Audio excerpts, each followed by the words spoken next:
ये death trap बन चुका है। ये हम नहीं बल्कि पाकिस्तान के प्रधानमंत्री शहबाज शरीफ खुद कह रहे हैं। इस वक्त पाकिस्तान पर सबसे बड़ा दबाव चीन के बिजली कंपनियों का है और तकरीबन 550 अरब रुपए पाकिस्तान की सरकार को पाकिस्तान की चीन कंपनियों को चुकाना है। इस बीच इसी हफ्ते पाकिस्तान के प्रधानमंत्री शहबाज शरीफ चीन दौरे पर भागे जा रहे हैं। नमस्कार, मैं हूं मधुरेंद्र कुमार और आप देख रहे हैं मेरे साथ रणनीति। और आज हम रणनीति में आपको बतलाने वाले हैं कि किस तरह से बर्बादी और बदहाली के कगार पर खड़ा पाकिस्तान इस वक्त एक तरफ जहां चीन के दबाव को झेल रहा है, वहीं दूसरी तरफ अमेरिका की भी एक टीम पाकिस्तान की ज़मीन पर पहुंच चुकी है। कई एग्रीमेंट्स जो पाकिस्तान और अमेरिका के बीच हैं उनको दरअसल अमली जामा पहनाने के लिए। तो किस तरह से पाकिस्तान दरअसल चीन और अमेरिका जैसे दो सुपर पावर के बीच फंसा हुआ है, इस पर हम चर्चा करेंगे। साथ ही आपको बतलाएंगे कि पाकिस्तान के डेथ ट्रैप का मतलब क्या है, क्यों पाकिस्तान के प्रधानमंत्री डेथ ट्रैप की बात कर रहे हैं, जबकि काफ़ी मान मनोबल और मिल्लत के बाद हम देखें तो IMF ने अपनी तीसरी किस्त लगभग 1.1 बिलियन डॉलर की पाकिस्तान के लिए रिलीज़ कर दिया है। लेकिन जिस तरह से अप्रत्याशित महंगाई की मार पाकिस्तान इस वक्त झेल रहा है, जिस तरह से उसके खजाने में इस वक्त देखें तो डॉलर नाम की चीज़ नहीं बची, यानी विदेशी मुद्रा भंडार नहीं बचा। ऐसी स्थिति में पाकिस्तान कैसे सर्वाइव कर पाएगा, इसे लेकर सबसे बड़ा सवाल इस वक्त पाकिस्तान के नवनिर्वाचित सरकार के सामने है, जिसकी तपिश शहबाज शरीफ झेल रहे हैं, संसद से लेकर सड़क तक और यहाँ तक कि विदेशी प्लेटफॉर्म पर। क्योंकि संसद की बात करें तो वहाँ पर आप देखिए तो फजलुर रहमान का बयान काफ़ी मायने रखता है कि भारत और पाकिस्तान दोनों ही देश एक साथ आज़ाद हुए और भारत इस वक्त दुनिया की महाशक्ति बन रहा है और पाकिस्तान कटोरा लेकर भीख मांगता हुआ नजर आ रहा है। तो अपने आप में इससे ज़्यादा बेइज्जती पाकिस्तान की कुछ नहीं हो सकती,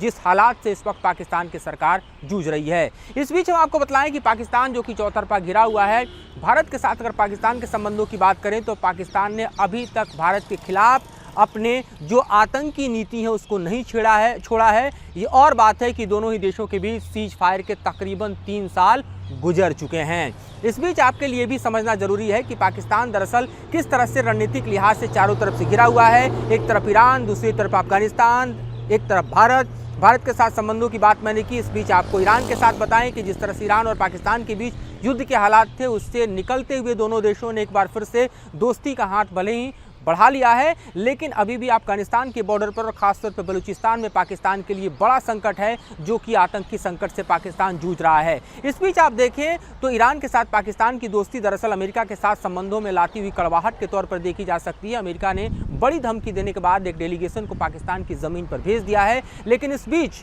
जो बड़ा दबाव है वो दरअसल चीन की तरफ से है। चीन की कंपनियां अपने बकाया राशि को पाकिस्तान से वसूलना चाहती हैं और इस दबाव को झेल रहे इस वक्त जो है पाकिस्तान के प्रधानमंत्री चीन की यात्रा पर जा रहे हैं। बहुत कोशिशों के बाद दरअसल उनकी यात्रा मुकम्मल होती हुई नजर आ रही है, क्योंकि इससे पहले देखें तो पिछले महीने भी शहबाज शरीफ कोशिश कर रहे थे कि शी जिनपिंग उनको समय दे, लेकिन जिनपिंग उनको समय नहीं दे पा रहे थे।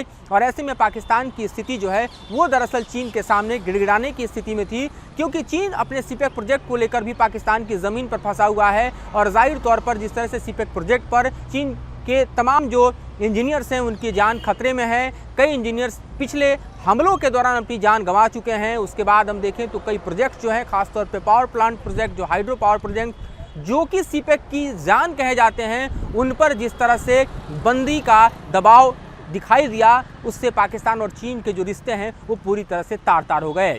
अब अपने सीपेक प्रोजेक्ट के दूसरे चरण को पाकिस्तान में चीन आगे कैसे बढ़ाए, ये भी दरअसल शहबाज शरीफ की इस यात्रा के दौरान होने वाली बातचीत का महत्वपूर्ण हिस्सा है। साथ ही पाकिस्तान चाहेगा कि चीन जो है वो दरअसल थोड़ी और मोहलत दे, ताकि चीन की बिजली कंपनियों को जो पैसा उसे चुकाना है उसके लिए थोड़ी फौरी राहत मिल जाए। लेकिन इस बीच अमेरिकी दबाव के साथ जो है वो भी पाकिस्तान अपने रणनीति और ख़ास तौर पर देखें तो डिप्लोमेसी को झेलता हुआ नजर आ रहा है।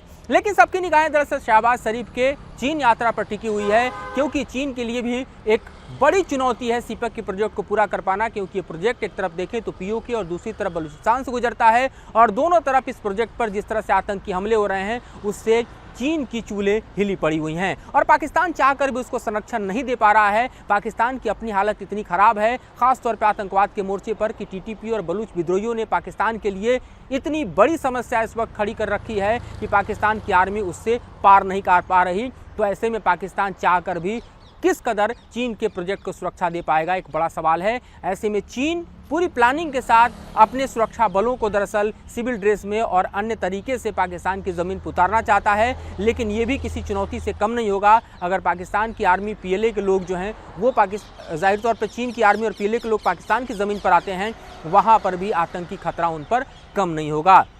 इस बीच ये देखा जाना चाहिए कि दरअसल इस डेप्थ ट्रैप के मायने क्या हैं।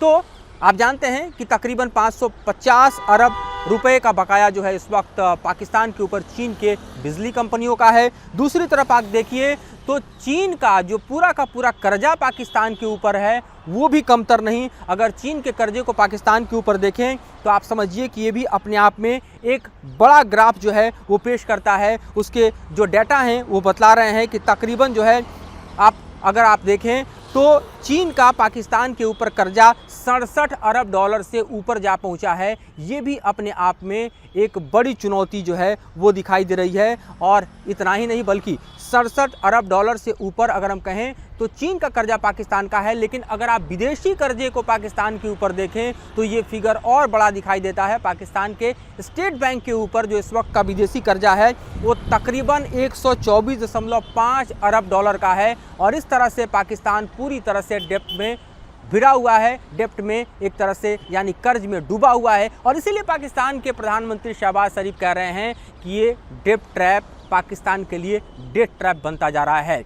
वहीं अगर आप मुद्रास्फीति की बात करें, इन्फ्लेशन की बात करें, तो पाकिस्तान में एशिया का सबसे बड़ा इन्फ्लेशन का रेट दिखाई देता है। और उसके लिहाज से आप देखिए तो भले ही IMF लोन दे रहा हो, भले ही बेल आउट मिल रहा हो, तब भी पाकिस्तान की अर्थव्यवस्था उभरती नज़र नहीं आ रही। लगभग 48% का इन्फ्लेशन रेट इस वक्त पाकिस्तान में चल रहा है, जो अपने आप में अप्रत्याशित है और बतलाने के लिए काफ़ी है कि पाकिस्तान की माली हालत क्या है। और इसके नतीजे दरअसल पाकिस्तान के आम लोगों पर कैसे पड़ रहे हैं, इसका अंदाज़ा आप सिर्फ इस बात से लगा सकते हैं। पाकिस्तान में इस वक्त जो है आटे का भाव तकरीबन आप समझिए कि 800 रुपये, तकरीबन 800 रुपये 10 kg का जा पहुंचा है। भारत में आप देखिए तो रुपया जो एक तरह से आटा है वो लगभग 25 से 27 रुपये है। पाकिस्तान में देखिए तो 80 रुपये से ज़्यादा है। एक रोटी की कीमत आप देखिए तो पाकिस्तान में 25 रुपये हो चुके हैं। तो आप समझ सकते हैं कि किस तरह से इन्फ्लेशन के दबाव में पाकिस्तान की जनता जूझ रही है। और उससे निपटने के लिए पाकिस्तान की मौजूदा सरकार के सामने कोई स्ट्रेटजी नहीं है। और इसीलिए शहबाज शरीफ रोते गिड़गिड़ाते हुए जब रियाद पहुँचे और वहाँ पर उन्होंने WEF की स्पेशल मीटिंग में इस बात को कहा कि पाकिस्तान के लिए डेथ ट्रैप बन चुका है ये डेप्ट ट्रैप, तो किसी को आश्चर्य नहीं हुआ, क्योंकि ये वाकई हकीकत है। चाहे रियाद में कटोरा लेके पहुंचे शहबाज शरीफ, या चीन के सामने पहुंचे, या अमेरिका के सामने गिड़गिड़ाएं, या IMF से गिड़गिड़ाने के लिए हमने देखा कि उसके MD के साथ अलग से बातचीत करके उन्होंने स्पेशल रिक्वेस्ट किया था कि 3rd किस्त जो है IMF रिलीज़ करे। तो ये इस वक्त की हालत है, ये इस वक्त की स्थिति है पाकिस्तान की, जिससे पाकिस्तान जूझ रहा है। और ऐसे में पाकिस्तान के पास दरअसल कोई रोड मैप नहीं है कि अपनी अर्थव्यवस्था को ठीक कैसे करे। अगर पाकिस्तान की अर्थव्यवस्था को आप देखें तो उसमें ब्लैक मनी और ख़ास तौर पे इस तरह के धंधे आपको दिखाई देते हैं, जो कि पाकिस्तान के लिए दुनिया के सामने हम देखें तो किसी मुसीबत से कम नहीं। क्योंकि पाकिस्तान की अर्थव्यवस्था का एक बड़ा आधार इस वक्त हम देखें तो ड्रग ट्रैफिकिंग है, हथियारों की सप्लाई है। हथियारों की हालत यह है कि पाकिस्तान जो है ईरान को भी हथियार बेचना चाहता है, जो कि इस बार जो पाकिस्तान और ईरान के बीच संबंध है उसमें दिखाई देते हैं। दूसरी तरफ वो यूक्रेन को हथियारों की सप्लाई कर रहा है, जिसके चलते उसका अपना स्टॉक कम हो रहा है, लेकिन उसको पैसे चाहिए। तो किसी न किसी तरीके से वो अपनी अर्थव्यवस्था में पैसे डालने के लिए एक तरफ कटोरा लेके घूम रहा है, दूसरी तरफ आप देखिए तो यूक्रेन जैसे देश को, जो कि रसिया से युद्ध लड़ रहा है, उसको हथियारों की सप्लाई कर रहा है। साथ ही रूस को भी हथियारों की सप्लाई करने के लिए, जो उसके यहाँ हथियार बनते हैं, खासतौर पे गोला बारूद बनते हैं, उसकी सप्लाई देने की बात कर रहा है और दे भी रहा है, जैसा कि रिकॉर्ड में आ रहा है। तो अपने आप में देखिए तो पाकिस्तान के सामने कोई रोड मैप नहीं है कि अपनी अर्थव्यवस्था को ठीक करे। और जब तक आतंकी नीति पर पाकिस्तान चलता रहेगा, भारत के साथ भी संबंध नहीं सुधरेंगे और जाहिर है भारत की तरफ से जो है ट्रेड रिलेशंस फिर से बहाल नहीं होंगे। यानी एक और धक्का जो भारत ने दरअसल पाकिस्तान के ऊपर दिया है, उसमें भी किसी तरह का सुधार नहीं होगा। तो फिलहाल पाकिस्तान की स्थिति पर इतना ही। आगे और विश्लेषण लेकर आएंगे और बताएंगे कि पड़ोसी मुल्क पाकिस्तान की हालत क्या है और वहाँ क्या हो रहा है। फिलहाल मुझे